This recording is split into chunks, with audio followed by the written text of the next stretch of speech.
Hey, good morning, everybody. I hope that you're doing well. It is Saturday around 9 a.m. and I am behind on growing for the farmer's market. That is just in a week or so. In a week today. So I'm going to get to growing wheatgrass and check on the other crops to make sure they've germinated and put them in blackout. So I've been soaking the wheatgrass seed for 24 hours now. Like all the videos that I've watched say you don't have to do it this long. 4 hours is just enough time apparently, but I forgot I was doing it, so there's that. So almost 24 hours, but you know, everybody keeps saying that the seed is easy to germinate. I feel like by now we should be seeing the little root tails coming out. I forget the exact scientific name for that, but and I don't see none of that. But wheatgrass does grow pretty fast. I mean, it typically takes 7 days to have a good crop, and so I'm gonna do, I think I put enough in here for two trays of wheatgrass. I'm just introducing this to the farmers market family, so that's what I plan to do. I've got my sunflower seed soaking too, and it's been in there for 24 hours as well, maybe even a little bit longer. So these seeds are really dirty. So when I get them out of the bag and I order these big 25-pound bags of pea and sunflower, they're like 70, 80 bucks a piece. And it just lasts longer, and over time it's just better. It's more cost effective is what I meant. But I rinse these and then put more water in and then drain that off, and then put more water in and drain that off, because the seeds are just so dirty. I also find that it helps to minimize mold after I plant them. And y'all know the sunflower seed is like, the shell is kind of hard, and so it just helps soften things up and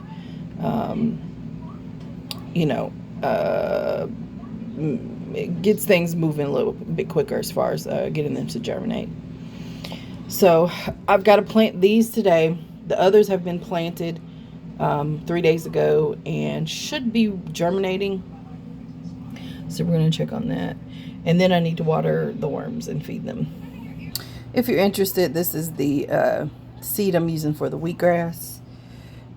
I purchased this from True Leaf Market. This video is not sponsored by them. I'm just sharing resources. Let's check. This is the power salad mix that I grow, and I named it that when I bought the seeds. It's like a salad mix seed. I just named it power salad because I think it's more attractive than just saying it's a salad mix. This is a 15-pound paver on top to weigh the trays down, and the goal is to get equal or most I'm sorry, y'all, I'm stumbling. It's early. It's the goal of the weight is to apply pressure and make sure that there's even germination across the trays. And some of that has to do with how you sow the seed too, but that's the goal. And to strengthen the little seedlings so they'll start to eventually push up. Now, these are brassicas that we've grown here.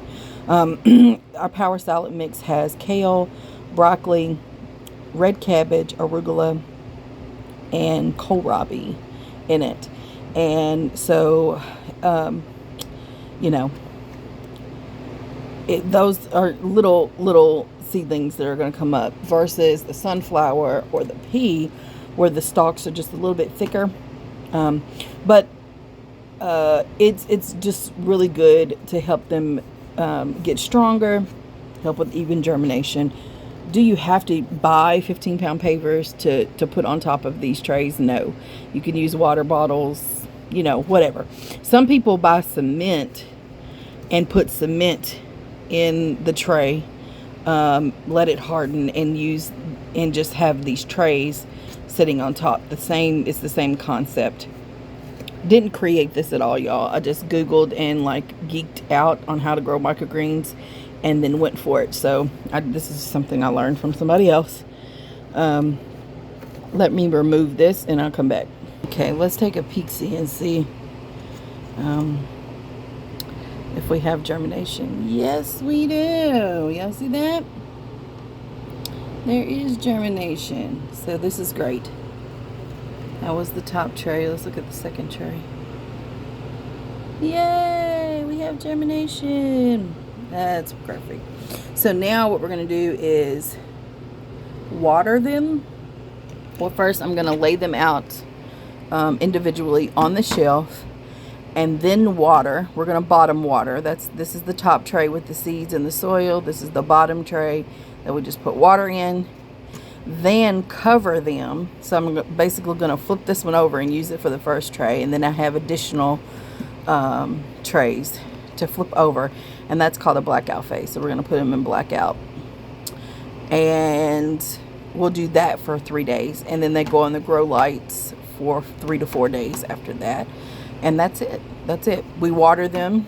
I water twice a day, a cup in the morning, a cup in the afternoon. I've tried to do 2 cups in the morning. It just depends on the crop, really, how often you can water and get away with it.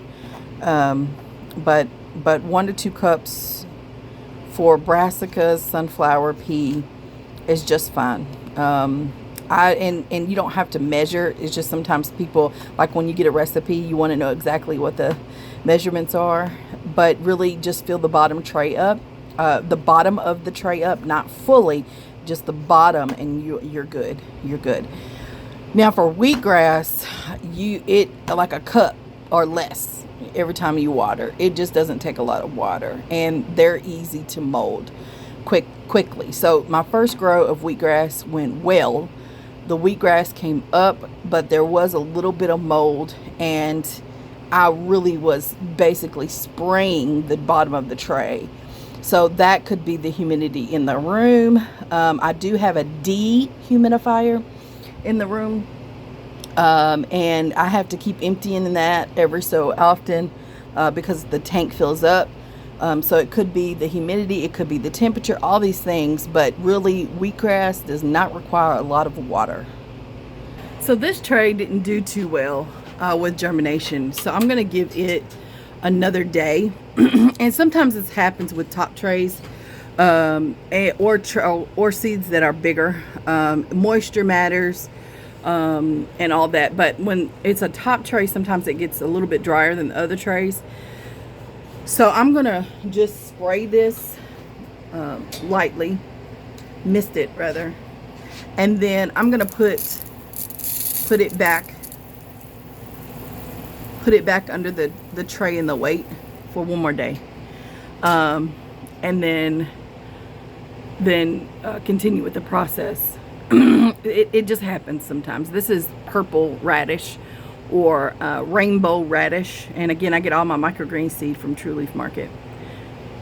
Okay, so once I have all the trays laid out, I'm going to bottom water them, and no worries. Let me show you something. You'll see how dirty that is, man. That's soil, and it comes through the cracks because this top tray has holes in it, right? So that the water can be whisked up, from the bottom tray. It's okay. You don't have to wash these and then bottom water them. You just don't have to do that. I wish these were a little bit more, the microgreens themselves, the seed, were a little bit more erect all over, but this is okay. I'm not gonna trip. And y'all see how little bitty these are? Look at them little bitty babies.